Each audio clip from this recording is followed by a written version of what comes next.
Hello everyone, मेरा नाम है दीपांशु और आज मैं आप सबका स्वागत करता हूं हमारे प्यारे से यूट्यूब चैनल मेंटोरा क्लासेस पर। आज है हमारा बेसिक मैथ्स का लेक्चर नंबर 5। अभी इससे पहले हम बेसिक मैथ्स के 4 लेक्चर पढ़ चुके हैं अच्छे से। उन 4 लेक्चर में हमने ट्रिग्नोमेट्री के बारे में बहुत अच्छे से बहुत सारी चीजें सीख ली हैं। जैसे लास्ट लेक्चर में हमने क्या सीखा था, नुस्खा सीखा था। नुस्खा किस चीज का काम आता था हमारे, बेसिकली फंक्शन चेंज के। जो हम फंक्शन चेंज लिखते थे या बेसिकली हम किसी भी ट्रिग्नोमेट्रिक फंक्शन की वैल्यू लिखते थे 90 डिग्री से ज्यादा वाली वैल्यूज की, just like 120 degree, 150 degree, even 330 degree, 300 degree. तो आपको क्या करना पड़ता था, इसमें आइडेंटिटी लगानी पड़ती थी। वो आइडेंटिटी वाला मेथड भी हमने सीख लिया। उसके बाद हम आंसर को जल्दी कैसे निकाले, उसके लिए मैंने आपको नुस्खा बताया था कि आप क्या करें। बेसिकली जो पहला वाला फंक्शन चेंज किस किस में होता था हमारा, एक तो 90 डिग्री में और दूसरा 270 डिग्री में। और अगर 0 डिग्री, 360 डिग्री या फिर 180 डिग्री आ रहा है तो फंक्शन चेंज नहीं होगा। देन हमने क्वाड्रेंट के हिसाब से उसकी पॉजिटिव और नेगेटिव वैल्यू भी निकालना सीख लिया था। तो हमने बहुत कुछ सीखा है पिछले 4 लेक्चर में। आज के लेक्चर का जो टॉपिक हमारा रहने वाला है ना, वो रहेगा हमारा स्मॉल एंगल अप्रोक्सीमेशन। तो चलिए स्टार्ट करते हैं बिना किसी देरी के। आज के टॉपिक की हेडिंग डालिए small angle approximation. Small angle approximation. Sir ये क्या होता है स्मॉल एंगल अप्रोक्सीमेशन? अरे देखो यार, ये क्या लिखना भैया, अप्रोक्सीमेशन। देखो स्मॉल एंगल अप्रोक्सीमेशन ना कोई बहुत बड़ी चीज नहीं है। हम क्या लिखते थे अभी तक, ट्रिग्नोमेट्रिक फंक्शन लिखते थे, sine theta, cos theta, tan theta.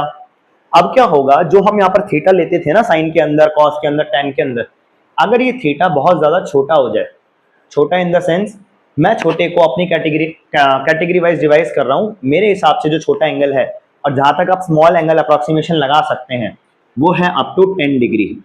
यानी कि साइन कॉस टेन के अंदर अगर एंगल आपका अप टू 10 डिग्री तक लिखा हुआ है तो आप क्या लगा सकते हैं, वहां पर स्मॉल एंगल अप्रोक्सीमेशन लगा सकते हैं। पर सर ये तो बताओ होता क्या है स्मॉल एंगल अप्रोक्सीमेशन? चलिए देखते हैं। मैंने बोला वैल्यू ऑफ साइन थीटा बताए मेरे को, वैल्यू ऑफ साइन थीटा। अरे सर ये तो पता है परपेंडिकुलर अपॉन हाइपोटेन्यूज होता है।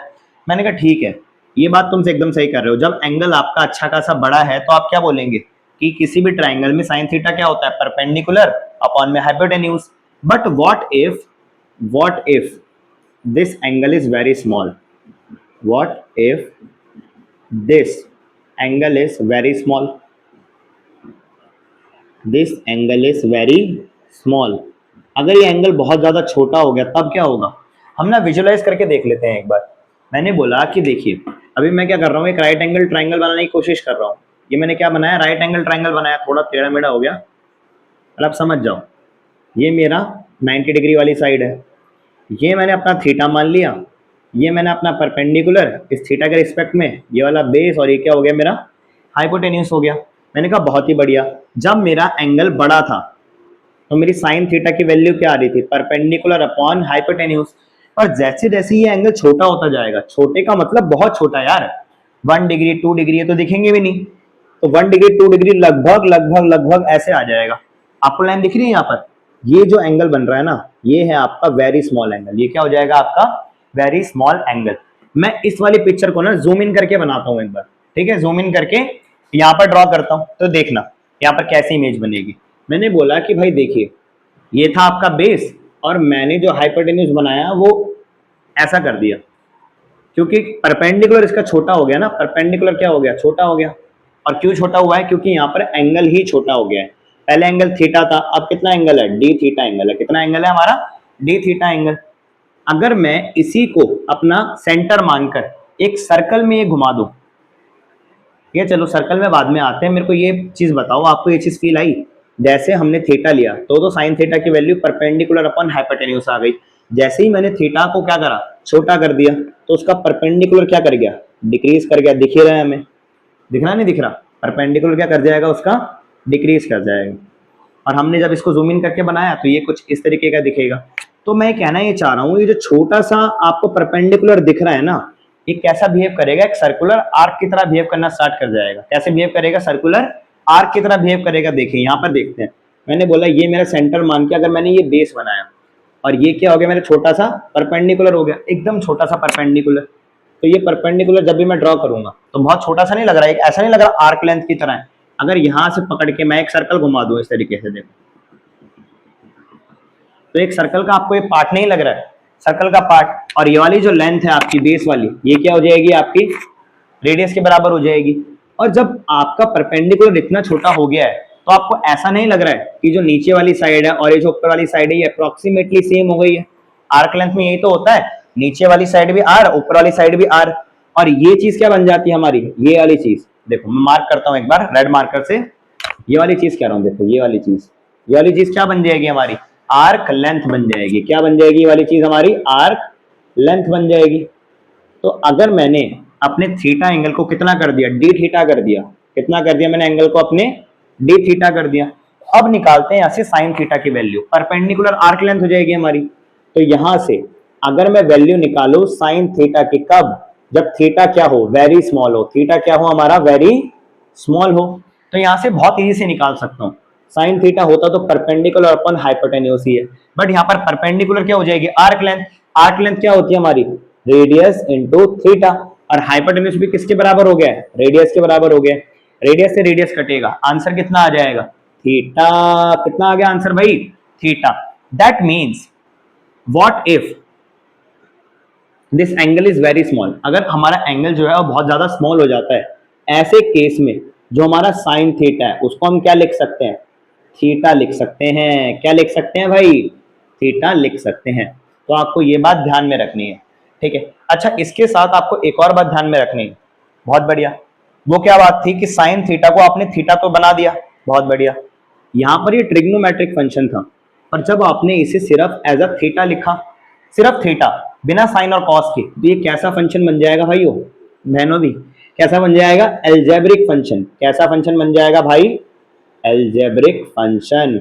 दिख रही है ना इतनी, राइटिंग तो दिख रही होगी, एल्जेब्रिक फंक्शन बन जाएगा। और जब भी एल्जेब्रिक फंक्शन बनेगा, क्या बनेगा, जब भी एल्जेब्रिक फंक्शन बनेगा, एल्जेब्रिक फंक्शन को हम ऑलवेज किस में लिखते हैं, रेडियन में लिखते हैं, ऑलवेज इन रेडियन। तो ध्यान रखना इस चीज का, ऑलवेज इन रेडियन। ठीक है भाई, पल्ले पड़ा। एक क्वेश्चन बताऊं इस पे कैसा आएगा क्वेश्चन, आपको वैल्यू दी जाएगी, मान लीजिए क्वेश्चन आपको दिया साइन 2 डिग्री, क्या बोला गया, साइन 2 डिग्री।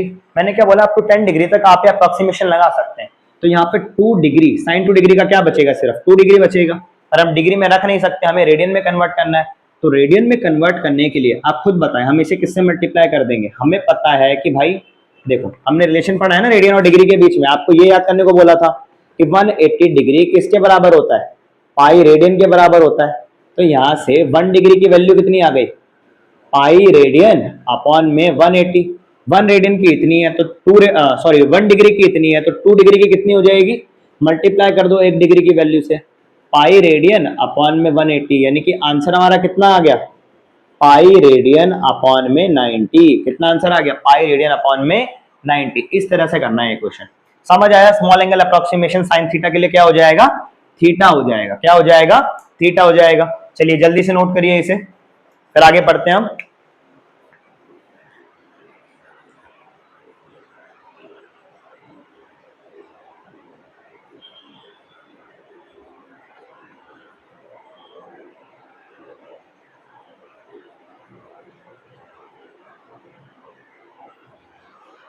चलो भाई हो गया, स्क्रीनशॉट ले लो बाकी लोग यार जल्दी, जो अभी तक शुरू से पढ़ रहे हैं ना उनका लेवल बहुत अच्छा हो गया होगा ट्रिग्नोमेट्री में अभी तक तो, है ना। चलो स्क्रीनशॉट लो, फिर हम आगे पढ़ते हैं। करें आगे, हो गया, कर रहे हो, स्क्रीनशॉट ले लो, फिर करते हैं आगे। डन। चलिए अभी हमने साइन थीटा का स्मॉल एंगल अप्रोक्सीमेशन तो इजीली समझ लिया। क्या करा हमने, साइन थीटा का स्मॉल एंगल अप्रोक्सीमेशन हमने इजीली समझ लिया। अब हम क्या करेंगे, अब हम सेम चीज देखेंगे कॉस थीटा के लिए। किसके लिए देखेंगे, कॉस थीटा के लिए। अगर मैं कॉस थीटा के लिए सेम चीज देखूं तो देखना उसमें क्या होगा, सेम चीज रहेगी। अगर मैं कॉस थीटा के लिए एक ट्राइंगल बनाऊं, राइट एंगल ट्राइंगल, ये देखो राइट एंगल ट्राइंगल है, ये एंगल कितना है मेरा 90 डिग्री है, ये वाला एंगल मेरा कितना है, थीटा। 30 क्यों लिख रहा हूँ भाई, थीटा। ये वाली साइड क्या हो जाएगी, परपेंडिकुलर। ये वाली साइड क्या है हमारी, बेस है, और ये वाली साइड क्या है हमारी, हाइपोटेन्यूज। सबको पता है भाई, सबको पता है। तो यहां से अगर मैं cos थीटा की वैल्यू निकालूं तो इजीली आप निकाल सकते हैं cos थीटा क्या हो जाएगा, बेस अपॉन में हाइपोटेन्यूज। और ये कब है, जब आपका एंगल बड़ा है। यहां पर भी हम सेम चीज लिखेंगे, what if angle is very small. What if angle, angle कौन सा, ये थीटा इज वेरी स्मॉल। अगर ये थीटा क्या हो जाए, वेरी स्मॉल हो जाए, तब क्या भाई, तब का बताओ ना। अगर ये थीटा वेरी स्मॉल हो जाता है उस केस में देखना क्या होगा। मैं दोबारा से ना सर्कल वाली आर्क ड्रॉ करता हूँ। मैंने बोला ये मेरा रेडियस की तरह बिहेव करेगा, और हमारा जब मैं एंगल छोटा करूंगा तो इसी तरीके से बनेगा। तो ये जो परपेंडिकुलर है ये आर्क लेंथ की तरह बिहेव करने लग जाएगा दोबारा से। इसके अराउंड मैं दोबारा से सर्कल ड्रॉ कर देता हूँ, इस तरीके से सर्कल बनेगा इसके अराउंड। अब यहाँ पर ध्यान से देखना, ये वाला जो एंगल है, इस एंगल को मैंने कितना माना, डी थीटा माना। ये वाली जो साइड है, दोनों की दोनों साइड कितनी हो जाएंगी, आर, और ये वाली साइड भी कितनी हो जाएंगी भाई, आर हो जाएंगी। अगर यहां से मैं cos थीटा की वैल्यू लिखने की कोशिश करूं तो cos थीटा क्या होता है, बेस अपॉन में हाइपोटेन्यूज। भाई मेरे को तो बेस भी आर दिख रहा है और हाइपोटेन्यूज भी आर दिख रहा है, यानी कि ये क्या हो जाएगा, आर बाय आर हो जाएगा। क्या हो जाएगा, आर बाय आर, और आर बाय आर क्या हो जाएगा, 1 हो जाएगा। हाँ जी, आपने एकदम सही करा है। cos थीटा में जब थीटा की वैल्यू बहुत ज्यादा छोटी होती है तो cos थीटा किसके बराबर हो जाता है, 1 के बराबर हो जाता है। अगर इसका एंगल बहुत ज्यादा छोटा है तो जो हमारा cos थीटा है ये किसके बराबर हो जाएगा, 1 के बराबर हो जाएगा। किसके बराबर हो जाएगा, 1 के बराबर हो जाएगा। समझ आया आप लोगों को ये। हम इस पे क्वेश्चन भी कर लेते हैं लगे हाथ। क्वेश्चन है, वैल्यू ऑफ cos 2 डिग्री। अब भाई cos 2 डिग्री, एंगल बहुत छोटा है, तो मेरा आंसर डायरेक्टली कितना आ जाएगा, 1 आ जाएगा। खत्म, मामला खत्म भाई, मामला खत्म। cos 2 डिग्री कितना आ जाएगा, 1 आ जाएगा। समझ आया cos थीटा के लिए कैसे लगाएंगे हम अप्रोक्सीमेशन, जल्दी से नोट करिए।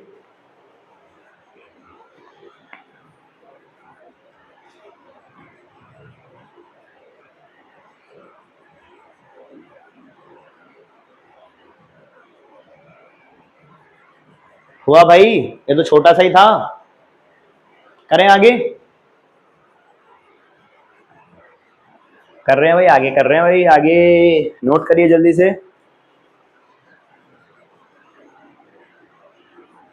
स्क्रीनशॉट ले लो।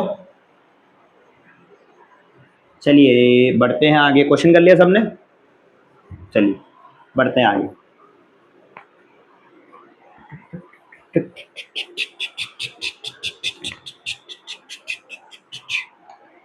करते हैं अब आगे। अच्छा वो मिट गया यार, कोई बात नहीं। अब हम सेम चीज करेंगे tan थीटा के लिए। वैल्यू ऑफ tan थीटा, क्या करेंगे हम, वैल्यू ऑफ tan थीटा। भाई tan थीटा की वैल्यू तो सबको पता है, मैंने करवाई तो थी आप सबको। वैल्यू ऑफ tan थीटा, ये मेरा 90 डिग्री वाला एंगल हो गया, ये मेरा थीटा हो गया। थीटा के सामने वाली साइड परपेंडिकुलर, बेस परपेंडिकुलर के साथ 90 डिग्री बनाने वाली साइड बेस कहलाती है, और सबसे बड़ी साइड हाइपोटेन्यूज कहलाती है। तो यहाँ से तो दुनिया को पता है भाई, tan थीटा बराबर परपेंडिकुलर अपॉन बेस, ये तो सबको पता है। बट हमारा क्वेश्चन क्या है, what if angle is very small. What if angle is very small, अगर एंगल वेरी स्मॉल हो जाए तो ऐसे में क्या होगा, क्या होगा, बताइए क्या होगा। अब खुद सोचिए ना, परपेंडिकुलर अपॉन बेस, क्या करेंगे हम, परपेंडिकुलर अपॉन बेस। चलिए एक बार ना हम इसको उस तरीके से ना विजुलाइज करके एक और तरीके से करते हैं, हम ट्रिग्नोमेट्री का फॉर्मूला यूज करते हैं। आप मेरे को इतना सा बताएं, tan थीटा बराबर होता क्या है, परपेंडिकुलर अपॉन बेस तो होता है, इसका फॉर्मूला क्या होता है। tan थीटा को हम लिख सकते हैं sin थीटा अपॉन में cos थीटा, लिख सकते हैं, बिल्कुल लिख सकते हैं। अगर मैं ऐसा मान लूं, यहाँ पर जो मेरा थीटा है, मान क्या लूं, मैंने ऊपर लिखा ही है कंडीशन, ये जो थीटा है ये वेरी स्मॉल है। थीटा क्या है, वेरी स्मॉल, और यहाँ पर भी थीटा कैसा है, वेरी स्मॉल है। कैसा है थीटा, वेरी स्मॉल है। तो ऐसे केस में साइन थीटा हमारा क्या हो जाता था, साइन थीटा हमारा क्या हो जाता था, साइन थीटा हो जाता था थीटा के बराबर, और जो हमारा कॉस थीटा ये क्या हो जाता था, 1 के बराबर। दैट्स वाई जब भी एंगल बहुत छोटा होगा, वेरी स्मॉल। एंगल कैसा होगा? Very small. उस वाले केस में, उस वाले केस में जो हमारा tan थीटा है वो भी किसके इक्विवेलेंट होता है? थीटा के इक्विवेलेंट होता है। किसके इक्विवेलेंट होगा? थीटा के इक्विवेलेंट। याद रखेंगे आप इस बात को? चलिए जल्दी से नोट करिए, अब करिए। जब तक मैं ना आपको कुछ क्वेश्चन दे देता हूं, इधर मैं कुछ क्वेश्चन लिख रहा हूं, आपने वो क्वेश्चन करने हैं। Find the value of, find the value of first sine 2 degree, या 2 डिग्री हो गया था, हम क्या करते हैं साइन 3 डिग्री, ये लीजिए। सेकंड वाला देखिए आप, सेकंड वाले पे मैं लिख रहा हूं कॉस 5 डिग्री, इसका आप करके दिखाइए। तीसरे वाले पे मैं लिखने वाला हूं tan 1 डिग्री। चलिए इन 3 क्वेश्चन का आप आंसर बताएं, ये नोट करने के बाद जल्दी से करें।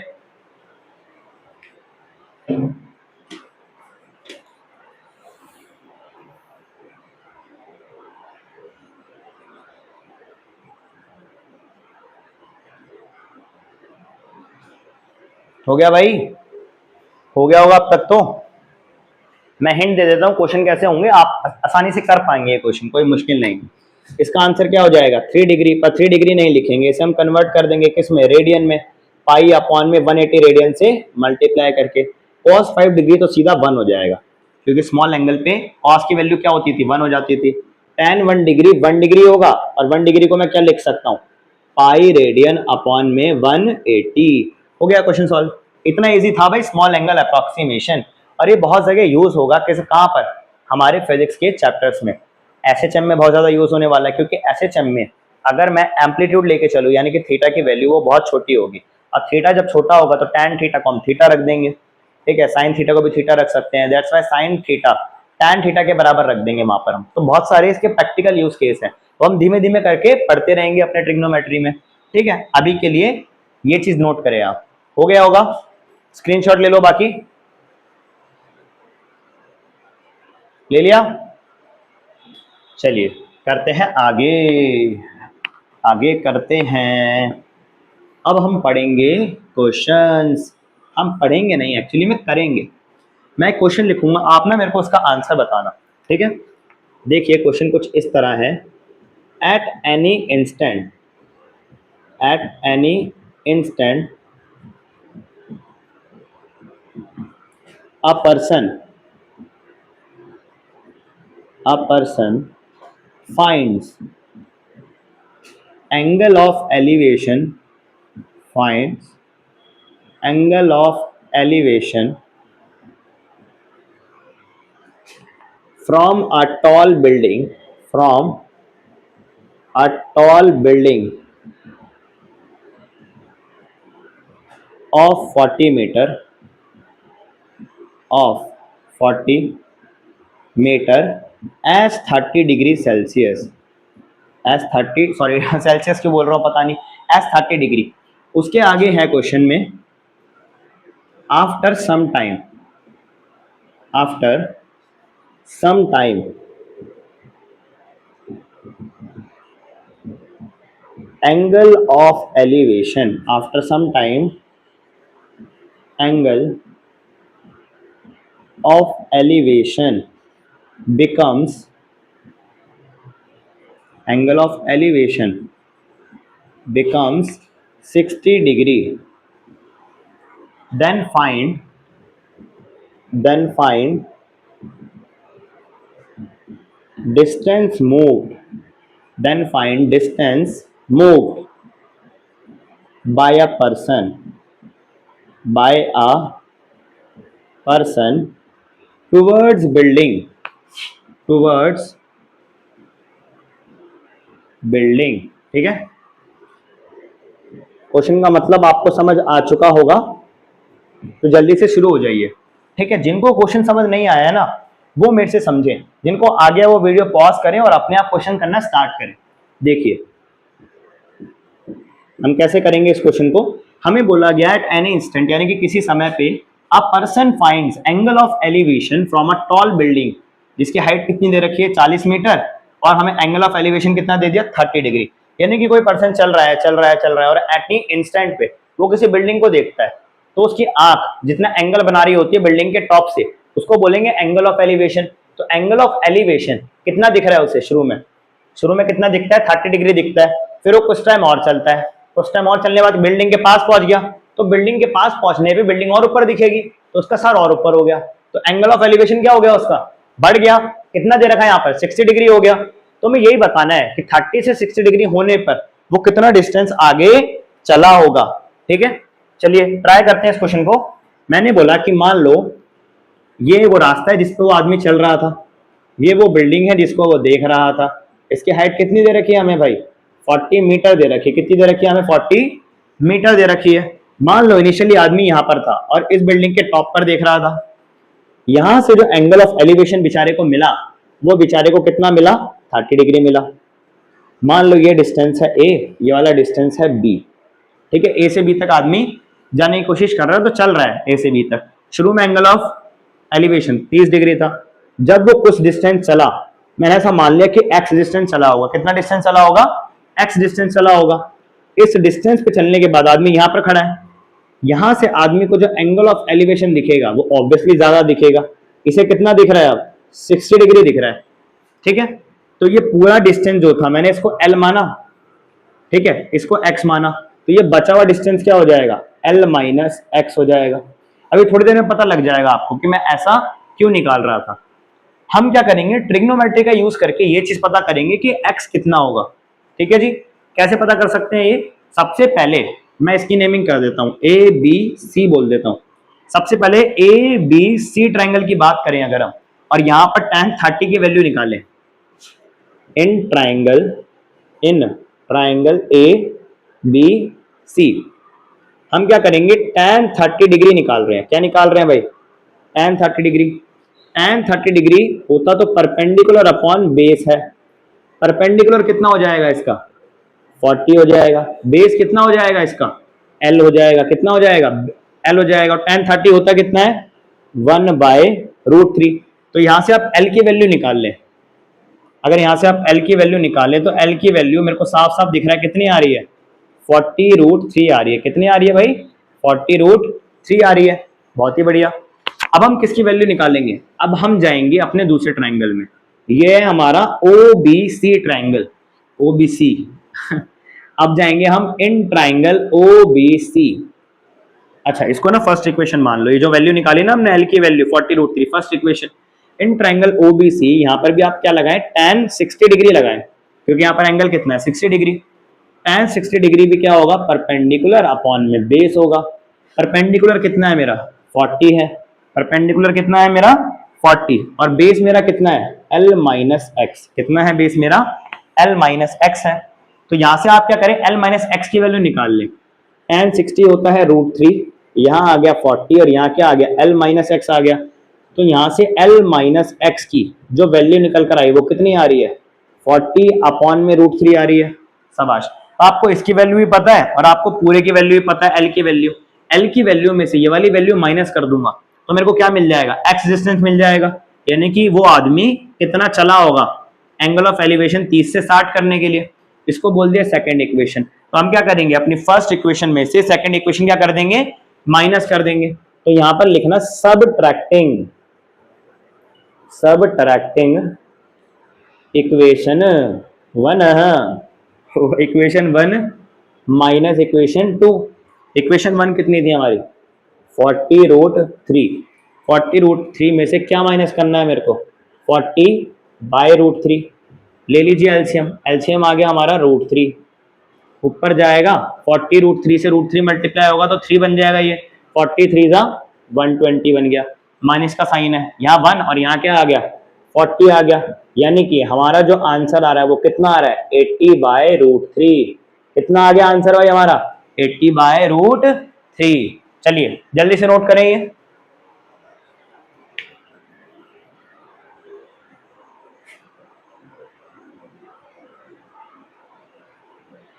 आया भाई समझ, किसी को कुछ भी डाउट आता है ना एक बार रिपीट करिए वीडियो, वैसे नहीं रहेगा यार डाउट। ये तो बहुत ही बेसिक से क्वेश्चन है, 10th क्लास में करते थे ऐसे क्वेश्चन हम। ठीक है, बस थोड़ा सा नया लग रहा होगा क्योंकि बहुत टाइम बात कर रहे हैं। बाकी एक बार और देखोगे समझ आ जाएगा। जल्दी से नोट करिए।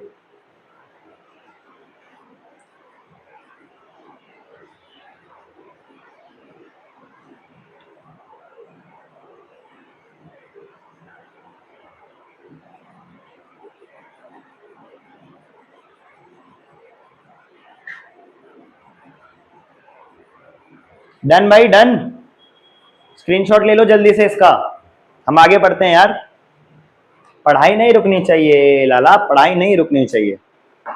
हो गया, स्क्रीनशॉट लो, लो जल्दी स्क्रीनशॉट लो, ले लिया स्क्रीनशॉट। चलिए आगे पढ़ते हैं। अब कुछ और ना अच्छे क्वेश्चन करते हैं। अब हम क्या लिखेंगे ना, कोई ट्रिग्नोमेट्रिक फंक्शन लिखेंगे और उसकी मैक्सिमा या फिर मिनिमम वैल्यू ढूंढने की कोशिश करेंगे। जो भी हमने पढ़ा है अभी तक ट्रिग्नोमेट्री पे, उसके हिसाब से हम क्या करेंगे, कोशिश करेंगे कि हम वैल्यू निकाल पाए किस किस चीजों की, किसी ट्रिग्नोमेट्रिक फंक्शन की मैक्सिमम या फिर मिनिमम वैल्यू। तो क्वेश्चन लिखिए, find maximum and minimum value, find maximum and minimum value of y। ठीक है, y की क्या निकालनी है आपको, मैक्सिमम या मिनिमम वैल्यू निकालनी है। पहला जो मैंने आपको क्वेश्चन दिया वो मैं दे रहा हूं y इक्वल्स टू में 3 sine theta, y equals to में 3 साइन थीटा। अब आपको क्या निकालनी है, इसकी मैक्सिमम और मिनिमम वैल्यू निकालनी है। अच्छा ठीक है भाई, मैक्सिमम और मिनिमम निकालेंगे। अगर मैंने बोला कि मेरा y जो है वो मैक्सिमम है, यानी कि y की वैल्यू सबसे ज्यादा होनी चाहिए। अगर y मैक्सिमम है, देखो 3 तो कांस्टेंट नंबर है, इस पे तो फर्क पड़ेगा नहीं। y मैक्सिमम कब होगा, जब मेरा साइन थीटा क्या होगा, मैक्सिमम होगा। और हम सबको पता है साइन थीटा की जो मैक्सिमम वैल्यू होती है वो कितनी होती है भाई, +1। मैक्सिमम मैक्स वैल्यू जो होगी इसकी वो कितनी होती है, +1। और कौन से एंगल पे आती है इसके, थीटा इक्वल्स टू में 90 डिग्री पे आती है। तो हम साइन की मैक्सिमम वैल्यू रख के y की मैक्सिमम वैल्यू निकाल लेंगे। तो y की मैक्सिमम वैल्यू आएगी 3 साइन 90।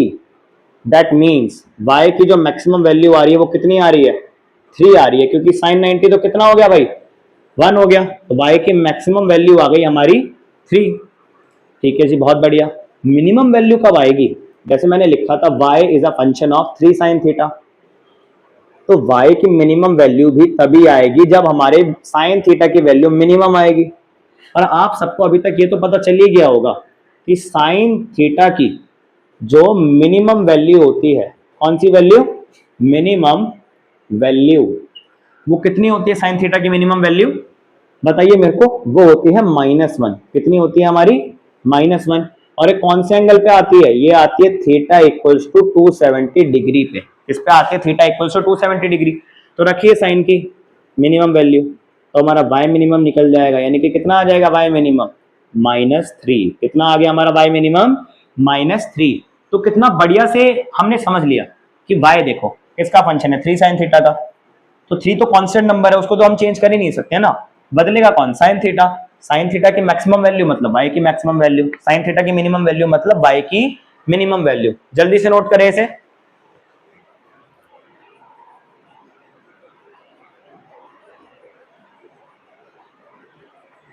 हो गया होगा भाई, साथ साथ ही कर लिया होगा यार, ये तो समझ आ रहा है वैसे आपको। चलिए अब करते हैं आगे, आगे आगे करेंगे भाई। चलें, स्क्रीनशॉट ले लो। चलिए बढ़ते हैं आगे। आगे हम ऐसे और क्वेश्चन करने वाले हैं। अब देखना, एक क्वेश्चन मैं आपको दूंगा, आप ये बताना कि कौन से एंगल पे मैक्सिमम वैल्यू आएगी और कौन से एंगल पे मिनिमम वैल्यू आएगी। ठीक है जी। सेकंड हमारा क्वेश्चन है y इक्वल्स टू में 3 साइन 2 थीटा है। सर ये क्या दे दिया, अभी तो थीटा थीटा कर रहे थे, अब 2 थीटा कर दिया। हाँ भाई कर सकते हैं। देखो यार यहाँ पर भी सेम ही तरीके से निकालेंगे। अगर मैक्सिमम वैल्यू निकालनी है, ये तो मेरा कांस्टेंट नंबर है, तो जब साइन 2 थीटा, साइन 2 थीटा को 2 थीटा मत मानो, साइन के अंदर एक एंगल मान लो। साइन की ओवरऑल वैल्यू जब मैक्सिमम होगी तब y की वैल्यू मैक्सिमम हो जाएगी, यानी कि साइन की वैल्यू मैक्सिमम होनी चाहिए किसी भी तरीके से। तो साइन की मैक्सिमम वैल्यू तो भाई +1 ही होती है, तो y की मैक्सिमम वैल्यू तो +3 ही आएगी। हाँ जी एकदम आएगी +3। तो सर आपने दोबारा क्यों दे दिया सेम क्वेश्चन, बेटा मैंने सेम क्वेश्चन नहीं दिया है, मैंने आपसे ये वैल्यू बोली नहीं कि मैक्सिमम वैल्यू निकाल के दिखाओ या मिनिमम दिखाओ। मैंने बोला कि अच्छा ऊपर लिखा है वो तो ठीक है, पहले क्वेश्चन का लिखा था, अभी आपको क्या फाइंड करना है कि कौन से एंगल पे मैक्सिमम आएगी। हमें पता है जो साइन थीटा की वैल्यू मैक्सिमम होगी, साइन 2 थीटा की वैल्यू वो किस पे होगी, साइन 90 पे होगी। दैट्स वाई हम यहाँ से ये लिख सकते हैं कि यहाँ से टू थीटा किसके बराबर है, 90 के बराबर है। तो यहाँ से थीटा मेरा कितना आ जाएगा, 45 डिग्री, यानी कि 45 डिग्री पे जो हमारा y है उसका मैक्सिमम एग्जिस्ट करेगा। ठीक है, जब एंगल 45 होगा तो इसकी वैल्यू क्या हो जाएगी, मैक्सिमम हो जाएगी। ठीक है, सिमिलरली हम निकालेंगे मिनिमम वैल्यू। मिनिमम वैल्यू निकालने के लिए यहाँ पर देखो साइन समथिंग की वैल्यू क्या होनी चाहिए, मिनिमम होनी चाहिए, यानी कि साइन टू थीटा की वैल्यू क्या होनी चाहिए भाई, मिनिमम होनी चाहिए। और मिनिमम कितनी होती है, -1, 3 इंटू -1। वाई की मिनिमम वैल्यू आपको कितनी आती दिख रही है यहाँ से, बताओ ना। वाई की मिनिमम वैल्यू आ रही है यहाँ से -3, कितनी आ रही है भाई, -3। और कौन से एंगल पे आती है ऐसी वैल्यू, मैंने आपको पहले ही बताया था, जो हमारा साइन टू थीटा है, अगर -1 वैल्यू लानी है तो ये किसके बराबर होना चाहिए था, साइन 270 डिग्री। अरे साइन तो लिखो सर, साइन 270 डिग्री के बराबर होना चाहिए। तो यहां से मेरे को साफ पता लग रहा है कि टू थीटा किसके बराबर है, 270 डिग्री के बराबर। तो थीटा किसके बराबर हो जाएगा, 135 डिग्री के बराबर। यानी कि थीटा इक्वल्स टू 135 डिग्री पे हमारी वाई की मिनिमम वैल्यू एग्जिस्ट करेगी, और थीटा इक्वल्स टू 45 डिग्री पे वाई की कौन सी वैल्यू एग्जिस्ट करेगी, मैक्सिमम वैल्यू एग्जिस्ट करेगी। समझ आया सबके, इजी है। चलो जल्दी से नोट करो।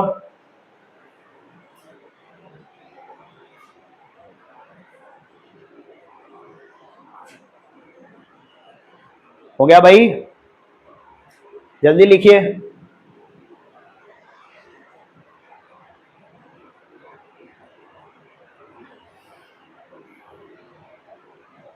करें भाई आगे, चलिए बाकी जिनका नहीं हुआ स्क्रीनशॉट ले लीजिए जल्दी से। चलिए अगले क्वेश्चन पे चलते हैं। चलो भाई, चलो चलो चलो। गाना नहीं गा रहा भाई, कॉपीराइट आ जाता है भाई, पता नहीं क्या, ऐसी ऐसी आवाज भी नहीं है, कॉपीराइट आ रहे हैं। चलिए तीसरा क्वेश्चन करिए। y इक्वल्स टू में 5 -2 साइन थीटा।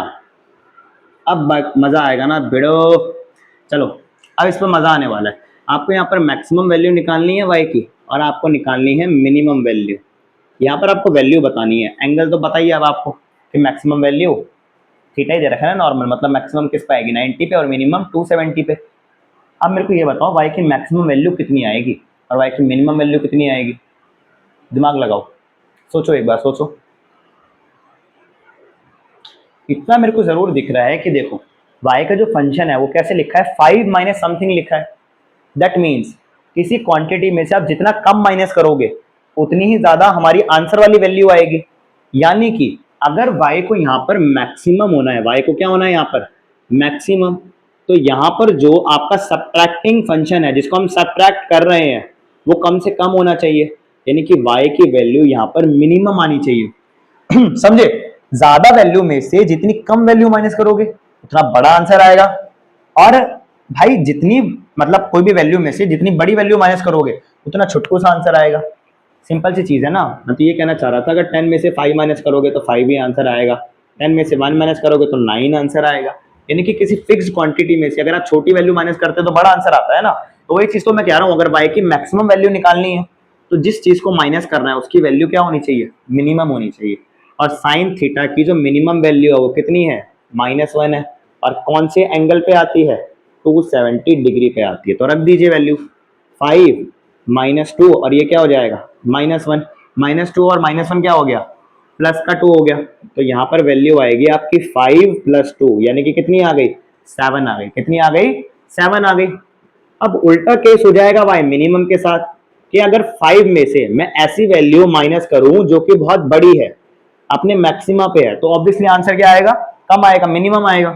साइन थीटा की जो मैक्सिमम वैल्यू होती है सबको पता है, +1 है, और कौन से एंगल पे आती है, at theta equals to 90 degree पे। तो निकाल दीजिए वैल्यू, 5 -2 इंटू 1, दैट मीन्स ये वैल्यू आएगी 5 - 2 इक्वल्स टू 3। तो हमारा बाय मिनिमम कितना आ गया, 3 आ गया। हमारा बाय मैक्सिमम कितना आ गया, 7 आ गया। समझ आया आपको ऐसे क्वेश्चन, जल्दी से नोट करो ये वाले क्वेश्चन, करिए जल्दी करिए।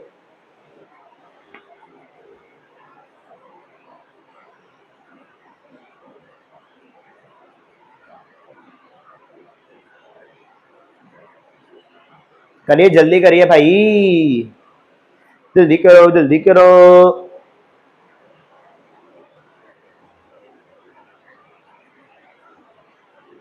करें आगे, जिसका हो गया वो दोबारा पढ़ो और जिसका नहीं हुआ वो स्क्रीनशॉट ले लो, जिसका नहीं हुआ वो स्क्रीनशॉट ले लो।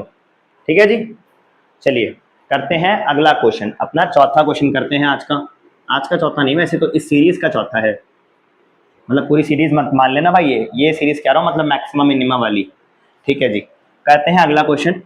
क्वेश्चन नंबर 4 है हमारा, y इक्वल्स टू में 3 साइन थीटा प्लस में 4 कॉस थीटा। अब देखो, जब भी ऐसा फंक्शन आ जाए ना कि हमारा एक फंक्शन साइन में हो दूसरा कॉस में हो, दोनों की वैल्यू भी अलग अलग हो, ऐसे केस में ना आपको सीधा फॉर्मूला याद रखना है मैक्सिमम और मिनिमम वैल्यू निकालने का। ये देखो, ऐसे केस में अगर आपको मैक्सिमा निकालना है तो आगे लगाएं प्लस का साइन और यहाँ पर कर दे अंडर रूट में 3 का होल स्क्वायर, सॉरी पूरी वैल्यू का होल स्क्वायर करेंगे हम। यहाँ पर क्या करेंगे 3 साइन थीटा का होल स्क्वायर प्लस में क्या कर देंगे यहाँ पर हम 4 कॉस थीटा का होल स्क्वायर कर देंगे। इस तरीके से निकालते हैं, अंडर रूट में a का स्क्वायर प्लस में b का स्क्वायर, तो यहाँ से sine square theta plus cos square theta निकल के तो 1 हो जाएगा, और 1 का अंडर रूट वैसे ही 1 रहता है तो मतलब ही ना नहीं रहा। 3 का स्क्वायर क्या हो गया 9, 4 का स्क्वायर क्या हो गया बताइए 16, 16 प्लस 9 अंडर रूट में 25, और बाहर हमने प्लस का साइन लगा रखा है, यानी कि वैल्यू पॉजिटिव आनी चाहिए, यानी कि y की मैक्सिमम वैल्यू कितनी आ जाएगी आपकी +5 आ जाएगी। और आप अंदाजा लगा ही सकते हैं ना, y के मिनिमम वैल्यू के लिए आप यहाँ क्या लगाएंगे माइनस लगाएंगे, यानी कि वैल्यू आपकी आनी चाहिए -5। y की मिनिमम वैल्यू कितनी आ जाएगी भाई -5 आ जाएगी, कितनी आ जाएगी -5 आ जाएगी। ये फॉर्मूला ना आपको याद करना है। देखो इसकी ना डेरिवेशन होती है पूरी की पूरी मैथमेटिक्स में, पर आपको बेसिक मैथ्स में ये सब करने की जरूरत नहीं है, क्योंकि बेसिक मैथ्स का मोटिव ये है कि हम डायरेक्ट ऐसे फॉर्मूले याद करें जो कि फिजिक्स में हेल्प करें। हमें मैथ्स में नहीं घुसना है और हमें प्रूफ में नहीं घुसना है किसी चीज के, पर ये जरूर सीखना है कि ऐसे फंक्शन का मैक्सिमा और मिनिमम कैसे निकाल सकते हैं। ऐसे निकालेंगे मैक्सिमम वैल्यू, और मिनिमम निकालना है तो इसी वैल्यू के आगे क्या लगा देंगे हम माइनस लगा देंगे। चलिए जल्दी से नोट करिए, फिर अगला क्वेश्चन करते हैं हम।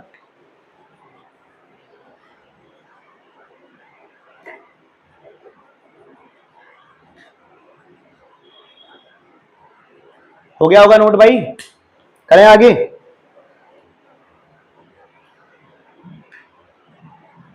चलिए करते हैं अगला क्वेश्चन, ठीक है जी। चलो चलो करें अगला क्वेश्चन, चलो चलो चलो चलो अब आपको ना क्या निकालनी है, सिर्फ मिनिमम वैल्यू निकालनी है।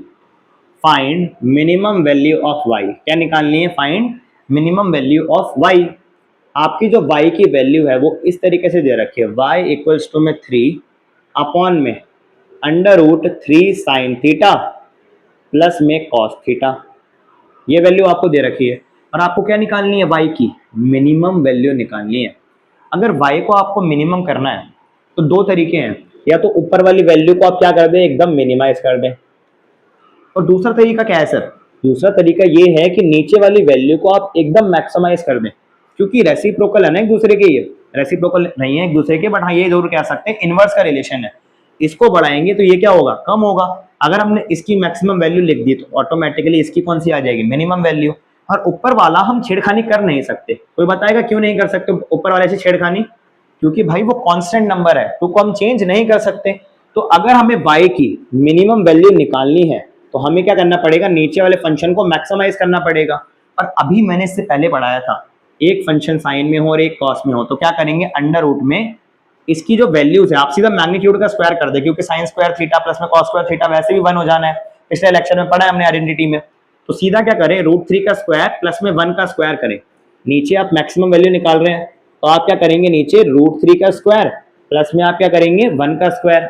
ये वैल्यू मेरे को क्या आती दिख रही है, √3 का स्क्वायर 3 और 1 का स्क्वायर 1, यानी कि वैल्यू आ जाएगी 2 अपॉन में 4। कितनी आ जाएगी 2 अपॉन में 4 आ जाएगी। और ये हमारी गलत वैल्यू है, क्योंकि यहाँ पर अंडर रूट भी तो लगाते थे भाई साहब हम, यहाँ पर इसके अंदर अंडर रूट भी तो लगता था, तो यहाँ पर एक अंडर रूट भी आ जाएगा, तो ये आ गया 2 अपॉन में 2। दैट्स वाई y की जो मिनिमम वैल्यू निकल कर आएगी वो कितनी निकल कर आएगी +1। कितनी निकल कर आ जाएगी y की मिनिमम वैल्यू +1। ठीक है जी, सबको समझ आया ये, ठीक है। आज की वीडियो के लिए सिर्फ हम इतना ही करते हैं। आज हमने बहुत ही इंपॉर्टेंट कॉन्सेप्ट सीखा है जिसको बोलते हैं हम स्मॉल एंगल अप्रोक्सीमेशन। उसमें हमने क्या सीखा था कि साइन थीटा में अगर वो थीटा छोटा है तो साइन थीटा किसके बराबर होता है, थीटा के बराबर होता है। कॉस थीटा 1 के बराबर हो जाता है, टैन थीटा थीटा के बराबर ही रहता है। उसके बाद हमने करे कुछ बेसिक कॉन्सेप्ट से क्वेश्चंस ट्रिग्नोमेट्री के, जिसको हमने बहुत अच्छे से सीखा भी। फिर लास्ट में हमने मैक्सिमा और मिनिमा वैल्यू निकालना सीखा किसी भी ट्रिग्नोमेट्रिक फंक्शन का, क्योंकि कोई भी ट्रिग्नोमेट्रिक फंक्शन अगर किसी कांस्टेंट से मल्टीप्लाइड है तो कांस्टेंट को तो हम नहीं छेड़ सकते। यानी कि जब ट्रिग्नोमेट्रिक फंक्शन का मैक्सिमा या मिनिमा एग्जिस्ट करेगा तभी उसके फंक्शन का मैक्सिमा और मिनिमा एग्जिस्ट करेगा। इस बेसिक कॉन्सेप्ट पे हमने आज क्वेश्चंस करे हैं। तो आप क्या करें, इन 5 लेक्चर को अच्छे से नोट्स बना के रिवाइज करते रहे, ताकि जब नेक्स्ट लेक्चर आए आपका लेक्चर नंबर 6, जो कि बहुत ही धमाकेदार रहने वाला है, लेक्चर नंबर 6 रहेगा हमारा फेजर डायग्राम पे। फेजर डायग्राम बहुत ही ज्यादा इंपॉर्टेंट चीज है for the chapter oscillations and waves and even for the alternating current, जो कि 12th में पढ़ाया जाता है या पढ़ा जाता है। ठीक है, तो जो नेक्स्ट लेक्चर रहेगा वो तो बहुत पावरफुल रहेगा। जो पहले के 5 लेक्चर है इसमें बहुत ही ज्यादा बेसिक कॉन्सेप्ट्स हैं, आप इन्हें एकदम पकड़ के रखें। अगर आप इनके नोट्स बना लेते हैं अच्छे से और अच्छे से इनको पढ़ लेते हैं तो आपकी जो फिजिक्स है वो इस लेवल से इस लेवल तक बहुत ही आसानी से जाएगी, क्योंकि यही चीजें होती हैं जो कि फिजिक्स में क्या करती हैं, एक बच्चे को डरा कर रखती है। अगर आपको ये आता होगा तो आप बहुत सारी चीजें आसानी से कर पाएंगे। ठीक है, मिलते हैं नेक्स्ट वीडियो में। Thank you so much.